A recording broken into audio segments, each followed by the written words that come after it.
বন্ধুরা, প্রতিদিনের মতো দুপুর ঠিক দুটোয় আবারও আমি আপনাদের সামনে আরও একটি রেসিপি নিয়ে চলে এসেছি। আর আজকের রেসিপি বাঁধাকপির পকোড়া। বন্ধুরা, সামনেই শীত চলে আসছে, আর কিছুদিনের মধ্যে শীত পড়তে শুরু করবে। আর শীতে প্রচুর পরিমাণে বাঁধাকপি, ফুলকপি পাওয়া যায়। তো আসুন আজকে আমি আপনাদের বাঁধাকপির পকোড়া বানিয়ে দেখাই। আপনারা দেখতেই পাচ্ছেন একটা বাঁধাকপি আমি এভাবে কেটে নিয়েছি। তো এইভাবে কেটে নেওয়ার পর ধুয়ে নিয়েছি, আর ধুয়ে নেওয়ার পর প্লাস্টিক ঝুড়িতে জলটাকে ঝরিয়ে নিয়েছি। এবার আমি রসুন কুচি, কাঁচা লঙ্কা কুচি, আদা কুচি, পেঁয়াজ কুচি নিয়ে নিয়েছি, আর সাথে একটা ডিম নিয়ে নিয়েছি। তো প্রথমে আদা কুচি দিয়ে দিলাম, তারপর কাঁচা লঙ্কা কুচি দিয়ে দিচ্ছি, কাঁচা লঙ্কা কুচি দেওয়ার পর রসুন কুচি দিয়ে দিচ্ছি, তারপর পেঁয়াজ দিয়ে দিলাম। বন্ধুরা, আপনারা নিরামিষ দিনে বাঁধাকপির পকোড়া পেঁয়াজ রসুন ছাড়াও বানিয়ে খেতে পারেন। এবার আমি বাঁধাকপির মধ্যে 2 চামচ মতো চালের গুঁড়ো নিয়ে নিলাম। আর চালের গুঁড়ো নেওয়ার পর এখানে একটু বেসন নিয়ে নেব। আর বেসন আর চালের গুঁড়ি দিয়ে খুব ভালো করে বাঁধাকপিটাকে মাখিয়ে নেব। তো দেখতেই পাচ্ছেন আমি বেসন নিয়ে নিচ্ছি। চালের গুঁড়ির তুলনায় আমি বেসনটা একটু বেশি নেব। এবার আমি একটা ডিম ফাটিয়ে বাঁধাকপির মধ্যে দিয়ে দিলাম। বন্ধুরা, আপনারা চাইলে ডিমটা নাও দিতে পারেন। ডিম ছাড়াও বাঁধাকপির পকোড়া বানিয়ে খাওয়া যায়।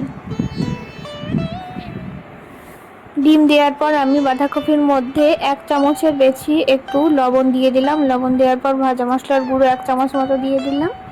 তারপর ধনে ও জিরের গুঁড়ো দিয়ে দিচ্ছি, আর তারপরে একটু সামান্য হলুদ দিয়ে খুব ভালো করে বাঁধাকপিটাকে মাখিয়ে নেব। আর যেহেতু আমি এখানে কাঁচা লঙ্কা কুচি দিয়েছি, তার জন্য শুকনো লঙ্কার গুঁড়ো দিলাম না। এবার খুব ভালো করে মাখিয়ে নিতে হবে। বন্ধুরা, আমি যেহেতু এখানে ডিম নিয়েছি, তার জন্য এখানে কোনো রকমের জল ব্যবহার করছি না।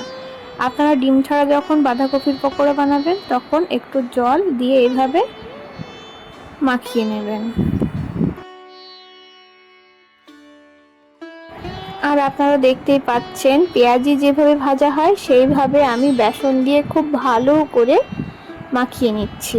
তো যত বেশি মাখিয়ে নেওয়া যাবে তত এর স্বাদ বেড়ে যাবে। তো আমি আরও একটু বেসন নিয়ে নিলাম। তো বেসনটা নেওয়ার পর আবারও খুব ভালো করে মাখিয়ে নিচ্ছি। তো এইভাবে আপনারা খুব ভালো করে মাখিয়ে নেবেন। তো আমার মাখিয়ে নেওয়া হয়ে গেছে। এবার আমি লবণটা টেস্ট করে দেখলাম। তো লবণ আরও একটু লাগবে, তার জন্য আমি লবণ দিয়ে দিলাম। এবার আমি ঢাকনা দিয়ে কিছুক্ষণ ঢেকে রাখবো।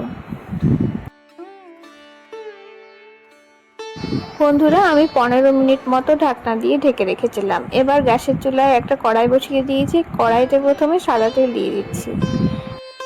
এবার তেলটাকে গরম করে নেওয়ার জন্য অপেক্ষা করতে হবে। তো তেলটা প্রায় গরম হয়ে এসেছে।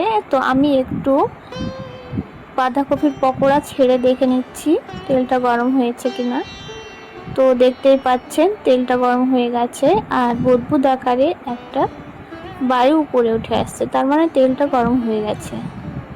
এবার আমি পকোড়াগুলোকে পেঁয়াজির আকৃতি করে তেলের মধ্যে বসিয়ে দিচ্ছি। তো এইভাবে আপনারা পকোড়াগুলোকে ভেজে নেবেন।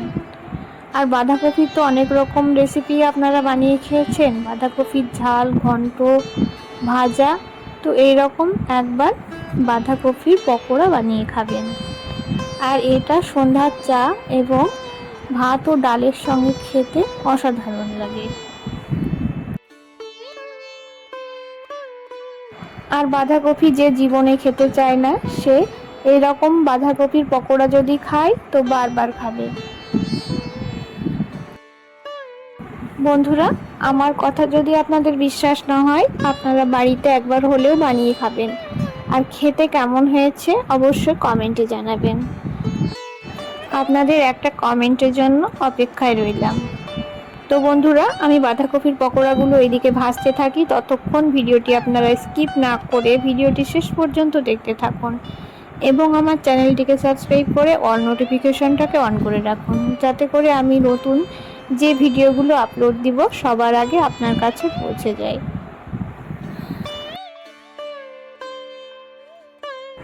তো বন্ধুরা, আপনারা দেখতে পাচ্ছেন বাঁধাকপি পকোড়াগুলো আমার ভেজে নেওয়া হয়ে গেছে। এবার আমি একটা পাত্রে তুলে নিলাম।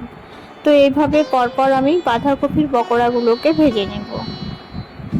আপনারা এভাবে খুব ভালো করে ভেজে নেবেন, খুব বেশি আবার ভাজবেন না, খুব বেশি ভেজে নিলে আবার পুড়ে যেতে পারে, তার জন্য মিডিয়াম করে ভেজে নেবেন।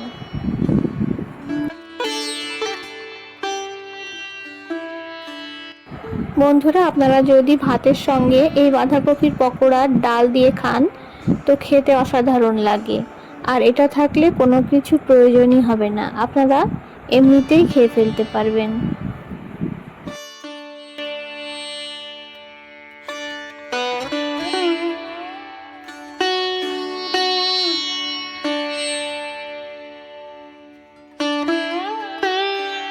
তাহলে বন্ধুরা, আপনারা দেখতেই পাচ্ছেন বাঁধাকপির পকোড়াগুলোকে আমি এইভাবে ভেজে নিচ্ছি।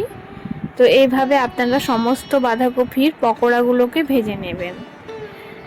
আর আমার বাঁধাকপির পকোড়াগুলো কতটা সুন্দর লাগছে আপনারা দেখেই বুঝতে পারছেন। আর বাঁধাকপির পকোড়াগুলো দেখেই জিভে জল চলে আসছে। তো আপনাদের কার কার জিভে জল চলে আসছে অবশ্যই কমেন্টে জানাবেন। আর আপনাদের যদি এই রেসিপিটা ভালো লাগে তো অবশ্যই ভিডিওটিতে একটা লাইক, শেয়ার, কমেন্ট করে আমার পাশে থাকবেন। তো একটা বাঁধাকপির পকোড়া আপনাদের ভেঙে দেখাচ্ছি, দেখতেই পাচ্ছেন কতটা মুচমুচে হয়েছে আর কতটা সফট হয়েছে। তাহলে বন্ধুরা, আজকের মতো আমি এখানেই বিদায় নিচ্ছি। দেখা হচ্ছে আগামীকাল অন্য কোনো একটা রেসিপিতে। তো ততক্ষণ আপনারা ভালো থাকবেন, সুস্থ থাকবেন, নিজের খেয়াল রাখবেন এবং আমার পাশে থাকবেন। ধন্যবাদ।